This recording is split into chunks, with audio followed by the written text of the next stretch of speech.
High friends, welcome back to my channel. আর এখন আমি রিভিউ করব হইচইয়ে রিলিজ হওয়া নতুন বাংলা ওয়েব সিরিজ লজ্জার সিজন 2 এর কেমন লাগলো আমার এই সিজনটার ডিটেলসে কথা বলবো এই ভিডিওতে। রিকোয়েস্ট একটাই, ভিডিওটা শুরু থেকে শেষ পর্যন্ত দেখবেন, আর কোনো কিছু যদি ভালো লেগে থাকে তাহলে ভিডিওটাকে লাইক, শেয়ার এবং চ্যানেলটাকে অবশ্যই সাবস্ক্রাইব করে নেবেন। দেখুন, এর যে সিজন 1টা যেখানে গল্পটা শেষ হয়েছিল সেটা হচ্ছে জয়া বলে যে সেন্ট্রাল ক্যারেক্টারটা, প্লেড বাই প্রিয়াঙ্কা সরকার, এবং তার যে হাজব্যান্ড প্লেড বাই অনুজয়। তো তাদের মধ্যে একটা সমস্যা, এবং সেই সমস্যাটা হচ্ছে কিন্তু ভার্বাল অ্যাবিউজের।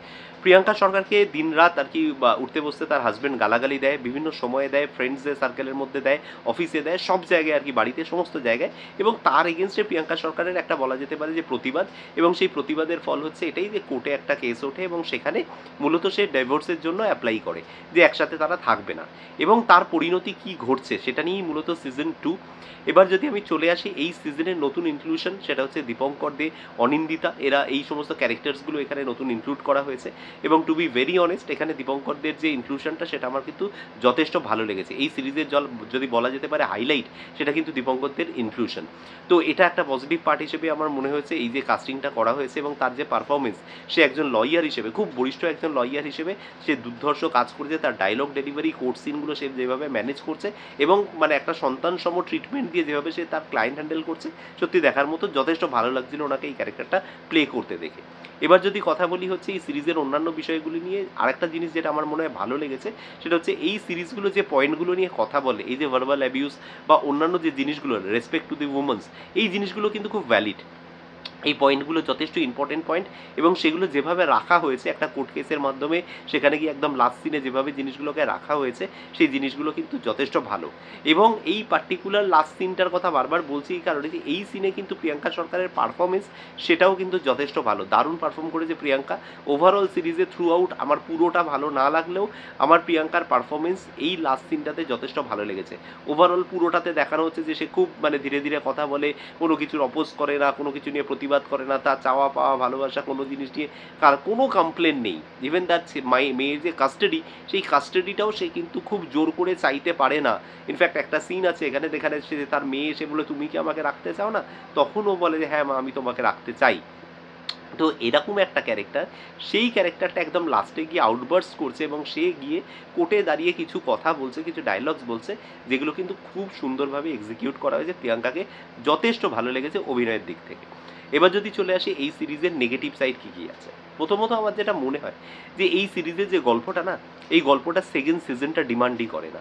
তার কারণ হচ্ছে এর যে এন্ডিংটা, মানে যেখানে গিয়ে গল্পটা শেষ হয় আর কি, এটা সিজন 1-এ 2 এপিসোড বাড়িয়ে দিলেও কিন্তু শেষ করা যেতে পারতো। যেহেতু মনে হয়েছে মেকার্সদের কোথাও এর একটা ফ্র্যাঞ্চাইজি ভ্যালু হতে পারে, প্রিয়াঙ্কার ক্যারেক্টারটাকে যার যে ধরনের অডিয়েন্স বেস রয়েছে হইচইয়ের, তারা হয়তো ভালোবাসতে পারে, তাদের ভালো লাগতে পারে। তো এই ধরনের যে কোনো সিরিজগুলো সম্পূর্ণা হোক বা ইন্দু হোক, এগুলো প্রত্যেক কটা 2-3টে করে সিজন হয়েছে, তো এটাকেও একটা সিজন করা যেতে পারে। সেটার জন্য মেকার্সরা কিন্তু প্রথমে প্রিপেয়ার হননি, তারা গল্পটাকে এক জায়গায় শেষ করেছে। সিজন 2টাকে আনার জন্য তারা একটা ফোর্সড ইনসিডেন্ট ঢুকিয়েছেন, যেটা স্ক্রিন প্লে রাইটিংয়ের ভাষায় আমরা যদি বলি ইনসাইটিং একটা ইনসিডেন্ট মাঝখানে ঢোকানো হয়েছে। সেই ঘটনাটা না যদি ঘটতো, তাহলে কিন্তু এই সিজন 2 এর বাকি 6টা এপিসোড তৈরিই করা যেত না।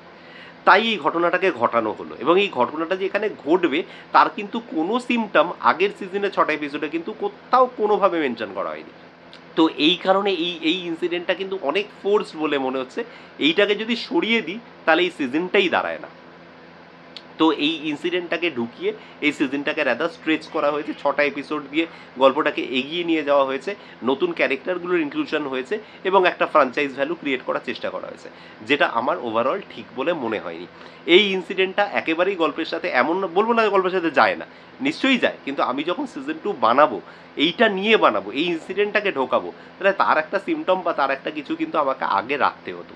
সেই জায়গাটা আমার মনে হয় কোথাও একটা এই গল্পের ক্ষেত্রে ওয়ার্ক করছে না। আদারওয়াইজ আমি বলবো যে যে ধরনের অডিয়েন্স বেস কেটার করে, যে ধরনের অডিয়েন্সের জন্য বানানো হয়, তাদের জন্য খুব অ্যাপ্ট। এবং আমি আবারও বলবো তারা কিন্তু এটা দেখবে, আমি অস্বীকার করবো না, তাদের কিন্তু ভিউয়ারশিপ যেটা রয়েছে সেটা কিন্তু এই সিরিজটা পাবে। তো সেই দিক থেকে জিনিসটা কিন্তু ভালো। ওভারঅল মেকিং কোয়ালিটি বা এইগুলো সমস্ত ঠিকঠাক আছে, ওগুলো নিয়ে খুব একটা বেশি কথা বলছি না, সেগুলো আপনারা নিজেরা দেখলে দেখতেই পারেন, অবশ্যই আপনারা দেখবেন এবং জানান আপনাদের কেমন মনে হলো এবং আমি যে পয়েন্টটা আপনাদেরকে বললাম আপনারা কতটা এটার সাথে একমত। তো সব কিছু জানাবেন কমেন্টে এসে। আর যদি কোনো কিছু ভালো লেগে থাকে এই ভিডিওতে তাহলে ভিডিওটাকে লাইক, শেয়ার এবং চ্যানেলটাকে অবশ্যই সাবস্ক্রাইব করে নেবেন। দেখা হচ্ছে আপনাদের সাথে পরের কোনো ভিডিওতে। Till then, bye by.